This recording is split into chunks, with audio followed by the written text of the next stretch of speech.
Let me tell you about the kind of person who gets a man fired because his shadow fell across her champagne glass. For 5 years, Sarah Samson, stepwife of a Texas oil billionaire, made life hell for every server, hostess, and kitchen worker at Nashville's fanciest restaurant. She didn't just complain when something went wrong. She smiled while she destroyed people's livelihoods. She watched them cry. She made sure they knew exactly who had the power. And for 5 years, nobody said a word. Nobody fought back. Nobody even tried. Until a waitress who'd already hit rock bottom decided she didn't have anything left to lose, and made Sarah Samson look like a complete fool in front of everyone. Trust me, what happens next is going to make you want to pump your fist. This isn't just a story about revenge. It's about what happens when someone finally stops being afraid. Hello, my wonderful family. Welcome back to Tales, your family channel. May the Almighty envelop every woman in a gentle, healing light so that every hidden hurt within her finds peace at last. May the one who has given her strength bless her with mornings filled with hope, nights filled with comfort, and days that bloom with joy she doesn't have to seek. May every woman who has endured pain in silence be granted miracles that elevate her spirit. May every mother, daughter, sister, and wife be surrounded by love that safeguards her, respect that elevates her, and blessings that follow her wherever she goes. May her heart remain whole. May her dreams continue to shine, and may her value be recognized as heaven honors those who give more than they ever receive. And my family, your love is the pulse of this channel. When you're quiet, it feels like I'm speaking alone. But one comment from you, one moment of your presence, reminds me that I am not on this journey by myself. I promise from deep within that I will respond to every message you send. If your heart is sincere, like the video. If your love is genuine, say, I stand with Tales. Downtown Nashville has a restaurant called the Billionaire'S House, and if you've never heard of it, that's kind of the point. This isn't where tourists go after hitting the honky-tonks on Broadway. This is where Tennessee's real power players go when they want to be seen by the right people. Senators closing deals, oil executives moving millions, music industry giants celebrating another act they're about to make famous. The kind of place where the floors are actual Italian marble, where the chandeliers probably cost more than your car, where even the bathroom fixtures look like they belong in a museum. And for 5 years, the most terrifying thing about the Billionaire'S House wasn't the prices on the menu. It was the woman who sat at table 9 every Tuesday and Friday at exactly 7 p.m., Sarah Samson. Sarah was married to Richard Samson, the kind of billionaire who owns half your city without you even knowing it. Texas oil money. Real estate empire. The man who built half the skyline. But while Richard built buildings, Sarah built something else entirely, an empire of fear. She'd show up alone, dressed like she was about to have tea with royalty, and she'd spend the next 2 hours reminding everyone in that restaurant exactly who had the power and who didn't. Ask anyone who worked there, and they'd tell you about Marcus. Good guy. Sommelier. Been working at Billionaire'S House for 3 years, saving every tip for his daughter's surgery. Sarah got him fired in under 5 minutes because she didn't like the way he pronounced a French wine. Not that he got it wrong, she just decided his accent was too common. And she didn't just snap her fingers and have him escorted out. No. She made him stand there while she called the manager, listed every reason he was incompetent, and watched him take off his name tag with tears in his eyes. The other servers said she never even looked upset. Just kept sipping her wine. Kept smiling. That's who Sarah Samson was. Mean on purpose. Cruel by choice. And then one Tuesday in late September, when the Tennessee heat was still hanging heavy even after sunset, something changed. A new waitress showed up, and her name was Andrea Jones. She was 29, black, and she had this way of looking at you that suggested she'd already been through worse than whatever you could throw at her. Because 3 months earlier, Andrea's life had fallen completely apart. She'd been a paralegal at Morrison & Sterling, big law firm, important cases, the kind of job where you wear nice suits and feel like you're building toward something real. Andrea was good at it, too. She could find the crack in a contract faster than anyone. She could walk into a deposition and dismantle a witness so smoothly they wouldn't even realize what had happened until it was over. She was going places. And then her firm merged with some bigger operation out of Atlanta, and suddenly she wasn't going anywhere except out the door with her stuff in a box. Restructuring, they called it. Like that made it hurt less. But Andrea's story comes later. First, You need to understand exactly what Sarah Samson had built at the Bellmead house, and who she'd destroyed along the way. The staff had seen what she could do. They'd witnessed it. They'd survived it. Some hadn't. There was Marcus, the sommelier everyone loved. 34 years old, worked double 6 days a week, putting every tip into a savings account for his daughter's surgery. He'd been at Bellmead House for 3 years when Sarah decided his pronunciation of Châteauneuf-du-Pape sounded too common. Not wrong, just common. She didn't quietly ask for a different server. She called the manager over in the middle of Friday dinner service, described Marcus's appalling incompetence in excruciating detail while he stood there frozen, and watched him remove his name tag with shaking hands. The other servers said she sipped her wine the entire time. Never stopped smiling. Then there was Jennifer, a hostess who'd worked there for 3 years. Sarah claimed her perfume was Trailer Park Desperate. Jennifer was walked out that same night, crying so hard she could barely see the exit. The waiter whose shoes squeaked. Gone. Had to leave Tennessee entirely when he couldn't find work anywhere else. That's the kind of woman Sarah Samson was. Not cruel by accident, cruel by design. Then, on a humid Tuesday in late September, everything changed, sharp-eyed, and 3 months ago her entire world had collapsed in a conference room that smelled like expensive coffee and corporate lies. She'd been a paralegal at Morrison & Sterling, one of Nashville's top law firms.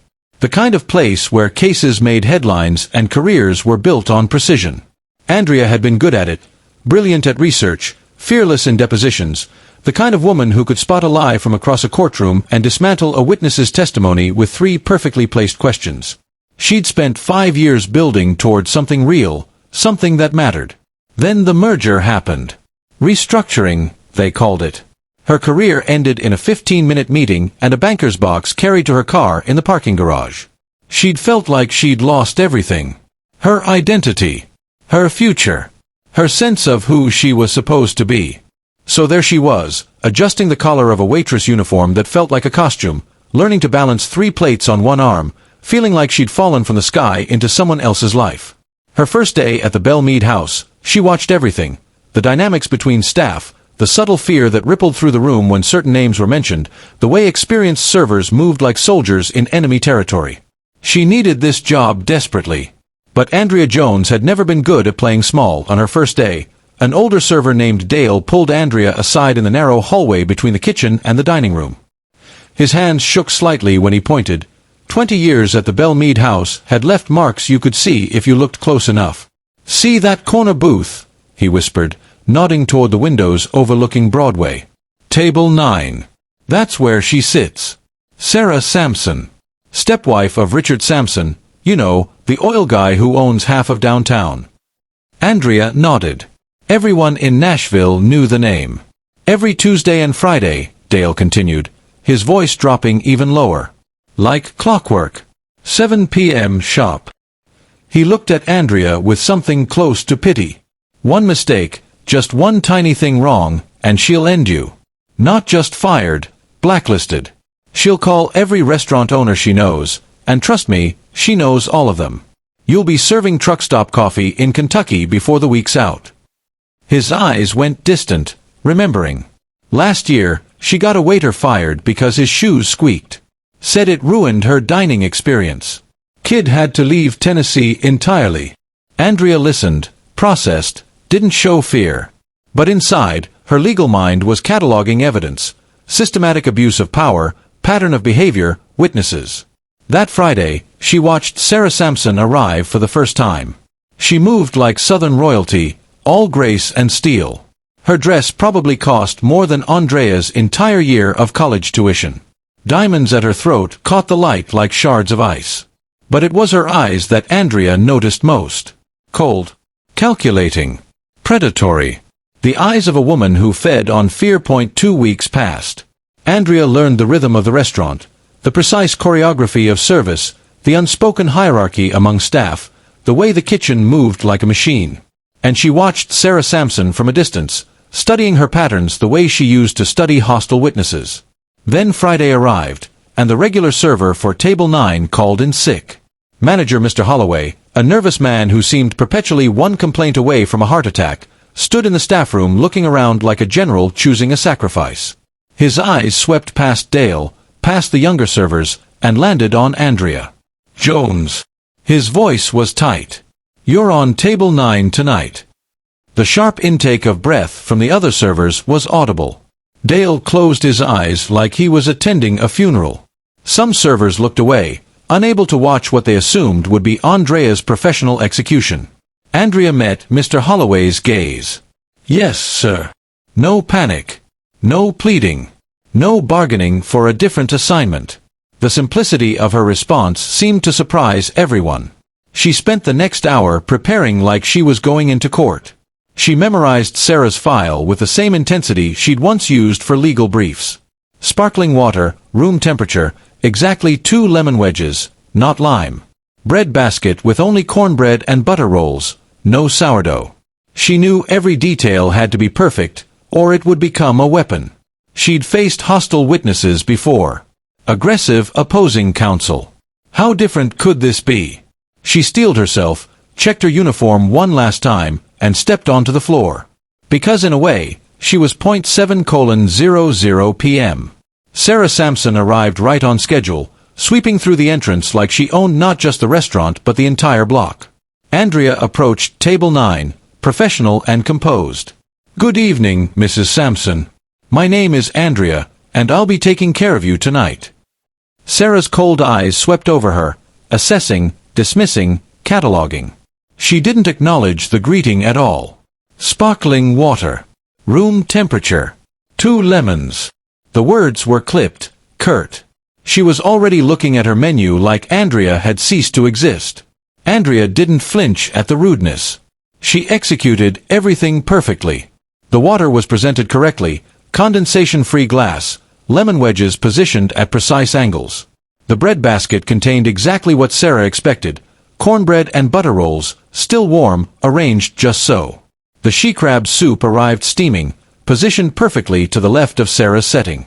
Sarah ate in silence, occasionally glancing up at Andrea like she was waiting, almost hoping, for a mistake.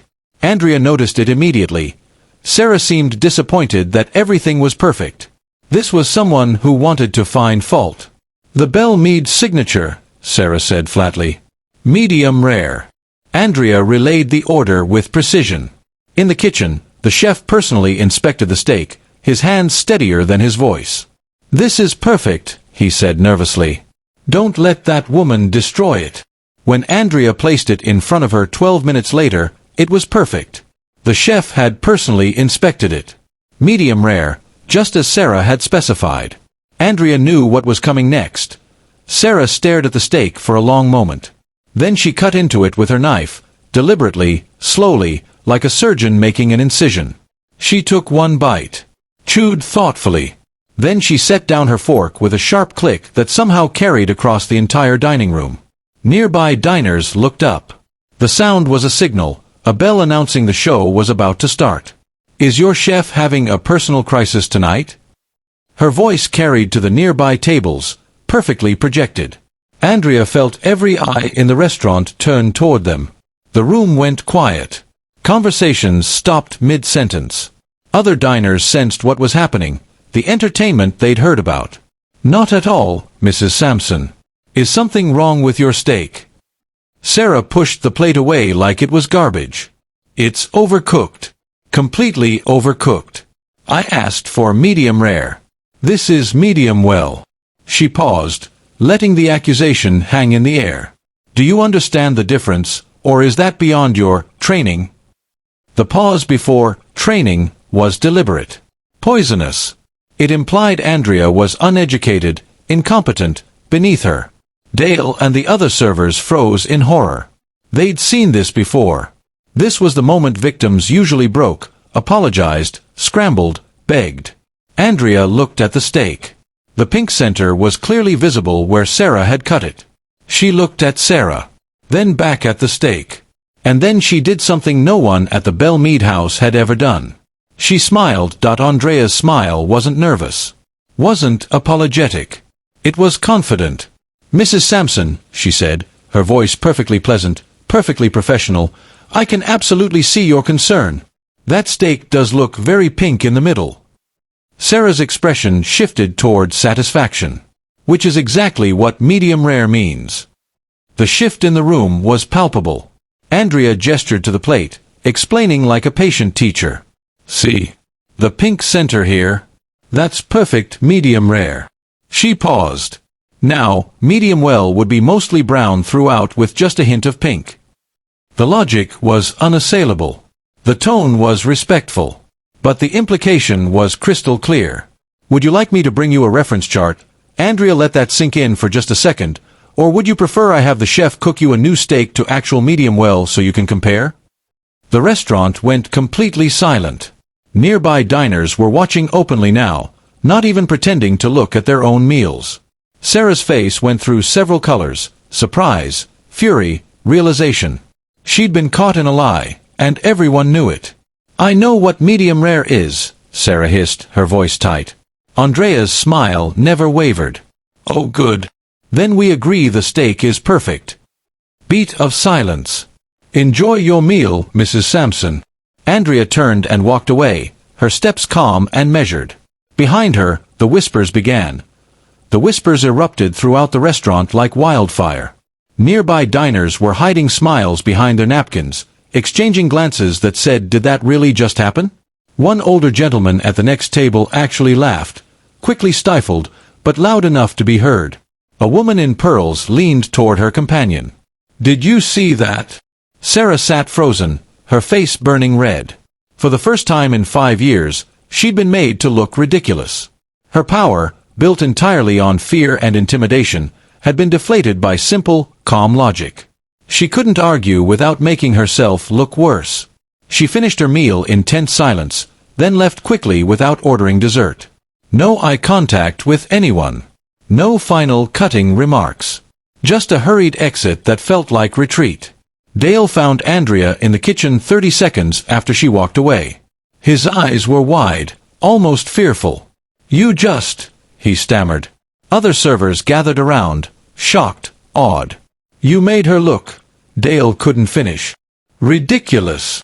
Andrea finished calmly. Yeah, I did. The kitchen staff were grinning, high-fiving each other.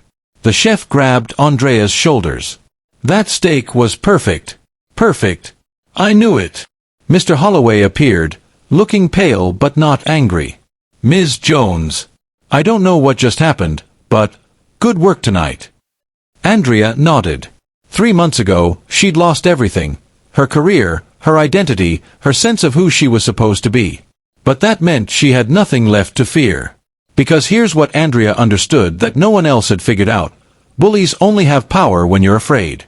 And Andrea Jones had nothing left to fear. Thanks you for staying till the end. God bless, and please don't forget to subscribe because more interesting stories are up next.